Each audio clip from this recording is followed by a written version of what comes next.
Hi guys. Welcome back to my YouTube channel. I'm so happy to be here with you. My name is Diamond Burnett, and in this video we are going to be reading A Course of Love. I was about to head outside, but I see that it's raining, so I'm just going to stay in. I wanted to first start off with some background on A Course of Love. I don't think that when I started my YouTube channel that I really kind of gave maybe some insight on what the Course of Love is about and what it's intended for. So Course of Love is a complete course on self-knowledge leading to lasting benefits to our lives. It's definitely a course that gets you out of your mind and back into your heart, and it just reestablishes our identity and who we think that we are, right? Sometimes we think that we are these separate bodies and that we're just here to live this life, and then we're just here to, and then eventually we die. But like we're really here as creators. We're really here as vessels of love and vessels of peace and joy. And as we remember who we are, remember that we truly are invulnerable. We are limitless. We aren't just these bodies that you're seeing here and that you see in the world. That there's more than just this physical, the physical world that we're seeing, and that we're much greater than what we in our minds think that we are. And and also, within this course, it also changes our view and our awareness to, like I was mentioning, that moving from seeing ourselves as separate individuals to seeing ourselves in truth, that we are an integral part of life, right? We're integral and we are essential, and that we are an internal consciousness that exists in unity. And I have really been loving this course. It gets me out of the mind and really, into my heart. And, a lot of the times when I'm reading this book, I feel, right? I feel Yeshua, or also, he's also known as Jesus. Like the words is speaking right to my heart. And I'm curious to see if, like, as you all are reading this, or if you're just now joining me here and just now finding my YouTube, as we read, or as you even listen to this video, or you read along as I'm reading, check into how you're feeling. Check into what lights you up as we are reading this course. And there's a direct knowing, right? There's a direct knowing from spirit, our vaster selves, that connects us within our hearts, right? That our heart already knows who we are in truth, right? So there's not much efforting that it's needed when we're reading this course, right? It's not something that we're taking in through the mind, or that we have to grasp and try to explain and try to define like mental concepts. It really, this transformation happens within our heart, right? And so I have the book here. So my book, I don't know if I've touched on this yet, but this book is a Christ conscious book channeled from Yeshua and channeled through Lisa Perone. She's the first receiver. And so this book is a combined volume with the course, the treatise, and the dialogues, where the course provides us with the information, and provides us the information of having the awareness of who we really are, right? It establishes our identity and what is needed to live as who we are. And then the treatise helps us integrate this new understanding into our daily lives. And then the dialogue is really establishing, is like living that union and that relationship as creators with our Father, So I'm super, super excited to dive more into this. I definitely feel like there has been more peace and more joy and more, like, I the word that I've mentioned in one of my previous videos. Like there's exuberance, right? There's this joy. There's this, I have more levity and I'm more comfortable and more playfulness in my life as I have really allowing this course to unfold within me. And a lot of fear or anxieties have been able to just be washed away. And yeah, I'm super, super grateful that this book was brought into my awareness, and that I was able to make that switch over, because at first I was reading A Course in Miracles, and then my soul guided me to A Course of Love. So I am, super, super excited to be here now. So hopefully I didn't say that too fast and you all were able to understand what I was saying. So let's start where we left off. So I left off on, I believe it was chapter 7, verse 20. So verse 20. So let's start from there. And this chapter is entitled Withholding. So if you would like to catch up on this chapter, if you're just joining us now, I would recommend going back to some of the previous videos to read from the beginning of chapter 7 where we started, or you can read now. You can read with us now. I don't think there's a certain point. I feel like within this course, you can kind of jump in wherever and you'll receive exactly what you need to receive in that moment. So let's get going. Chapter 7, verse 20. It is from this center that you will come to understand that relationship exists in wholeness. We have begun to dislodge your ideal that you stand separate and alone, a being broken off from all the rest. Your forgiveness of your understanding is greater than it is now. Excuse me. I totally missed the line.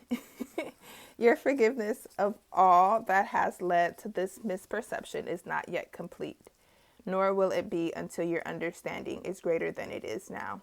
For you cannot give up the only reality you know without believing in and having at least some elementary understanding of what the truth of your reality actually is. If you cannot be alone, you must be continually in relationship.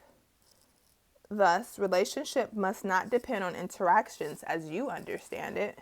It is easy to see the relationship between a pencil and your hand, your body and another, the actions that you do, and the effects that seem to cause. All these relationships are based on what your senses tell you, the evidence you have relied upon to make sense of your world. Those who have developed reliance on ways of knowing, not governed by the acceptable senses, are seen as suspect. And yet you accept many causes for your feelings, from variations in the weather to unseen and unverifiable diseases.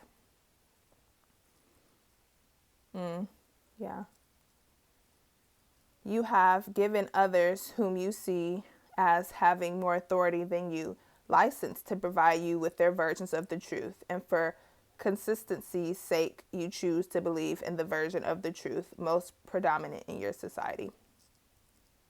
This also reminding me of something that I came across the other day, where it was talking about Western medicine and Eastern medicine, and how there's this belief that because pharmaceutical companies or doctors are giving you this medicine, that it is better than going out in your garden and maybe making your own medicine for your family or for yourself. And it's just because of these pre-described authority figures telling you that, telling us that maybe they know better than we do. And it's something that's being socially acceptable, right? So it's oftentimes we depend on our knowledge and the truth to be given to us, or to be fed to us by someone that maybe is more, have more of authority or have more education, when in essence, that may not be congruent with what you feel in your heart, right? So yeah, that's what that reminded me of when I read that sentence. Thus, the truth is different in one place than it is in another, and it even appears to be in conflict. You cling to no truths, even though you are aware of their instability in time as well as place. And so you live with constant denial that even what is known to you is not known at all. You thus cling to the one sure thing that permeates your existence, the knowledge that death will claim you and all those you love. Realize that when you are asked to give this up, you are asked to give up an existence so morbid that anyone with any sanity would gladly toss it to the wind and ask for an alternative. An alternative exists, not in dreams or fantasies, but in truth. Not in changing form and circumstances, but in eternal consistency. Accept a new authority, even if only for the little while that it will take you to read these words. Start with this idea. You will allow for the possibility of a new truth to be revealed to your waiting heart. I'm going to read that again. You will allow for the possibilities of a new truth to be revealed to your waiting heart. Hold in your heart the idea that as you read these words, and when you finish reading these words, their truth will be revealed to you. Let your heart be open to a new kind of evidence of what constitutes the truth. Think of no other outcomes than your happiness, and what happiness comes, deny it not. And when happiness comes, deny it not, nor its source. Remind yourself that when love comes to fill your heart, you will deny it not, nor its source. You do not need to believe that this will happen, but only to allow for the possibility of it happening. Do not turn your back on the hope offered here. And when new life flows in to release the old, forget not from where it came. So I really love this verse. I really love it because it's also reminding us that we can get out of the way, right? It's like Jesus is not asking us for us to take action in this moment, right? He's saying that this is an invocation, right? It's almost like it's an invocation to keep your heart open and to have hope and to have faith and to have willingness to allow in possibilities. And those miracles and those possibilities will work through you. The universe will bring them to you. And it's not that you need to be doing so much action and so much efforting.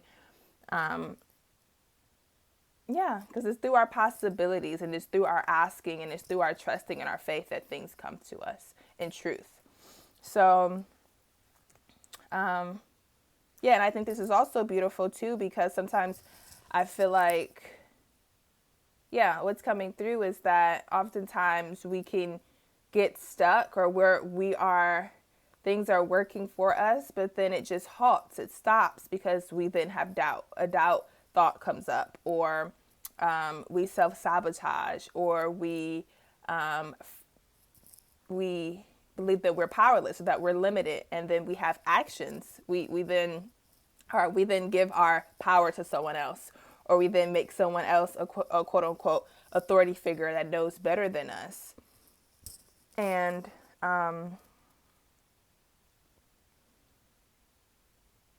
this sentence that Jesus is bringing forward to us, you will allow for the possibilities of a new truth to be revealed to your waiting heart. It's like in those moments that you're having doubt, or that you're having insecurities, or that you are uncertain, or that you might find yourself confused.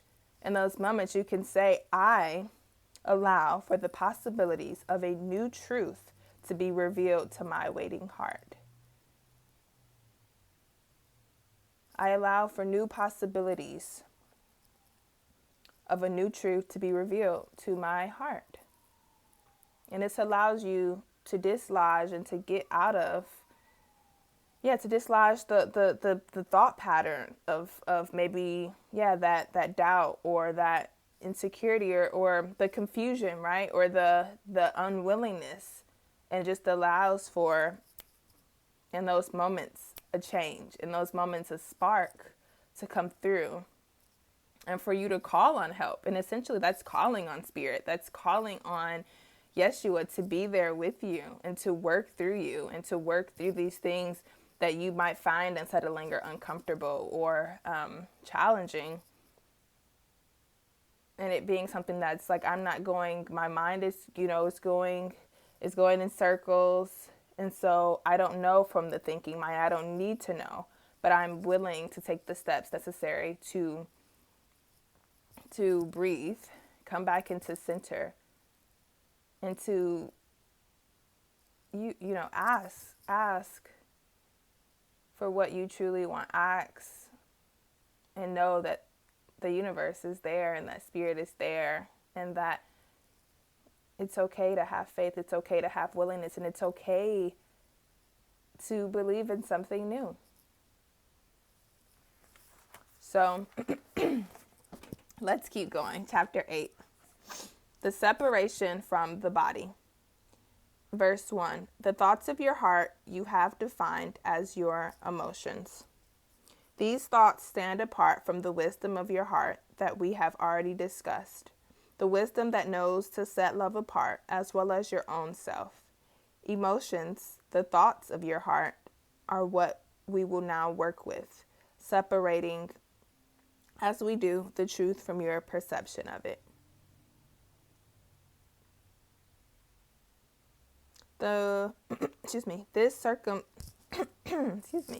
This curriculum aims to help you see that your emotions are not the real thoughts of your heart.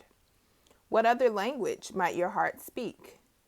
It is a language spoken so quietly and with such gentleness that those who cannot come to stillness know it not. The language of your heart is the language of communion. Communion is union. That we will speak of here as being the highest level, though in truth no levels separate union at all.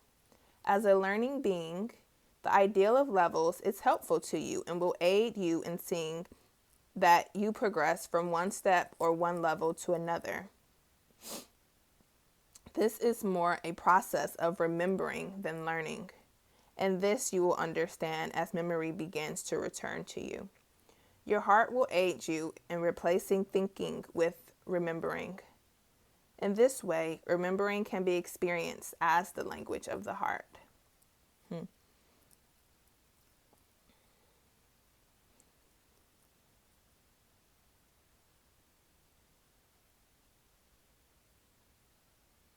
Yeah, it's almost like because of our belief system, we believe that we need to learn, right? And that it's a process. So it's saying that it's going to take, remembering over time, right? The concept of time that we've created, but it's going to take that remembering over time and to have their memory, to that remembering will then bring in memories and remembrance of who we are. Of that communion in the language of the heart. Verse 4. The remembering is not of former days spent upon this earth, but of remembering who you really are. It comes forth from the deepest parts of you, from the center in which you are joined with Christ. It speaks of no experiences here, wears no faces, and bears no symbols. It is a memory of wholeness, of all to all. I'm going to stop here at verse 5. Many emotions as well as thoughts would seem to block your way to the stillness in which this memory can be found. Yet, as you have seen again and yet again, the Holy Spirit can use what you made for a higher purpose when your purpose is in union with that of spirit. We will thus examine a new way of looking at emotions, a way that will allow them to assist you in your learning rather than blocking you from it. So we're going to stop here. And yeah, I would love if you all feel called to share anything that may have come up from the reading of the course today. And yeah, anything that might be relevant that you feel called to share, feel free to comment and, to write a comment. And yeah, thank you all so much for sitting with me today. I hope you have a beautiful day or evening wherever you are. Love you. Bye.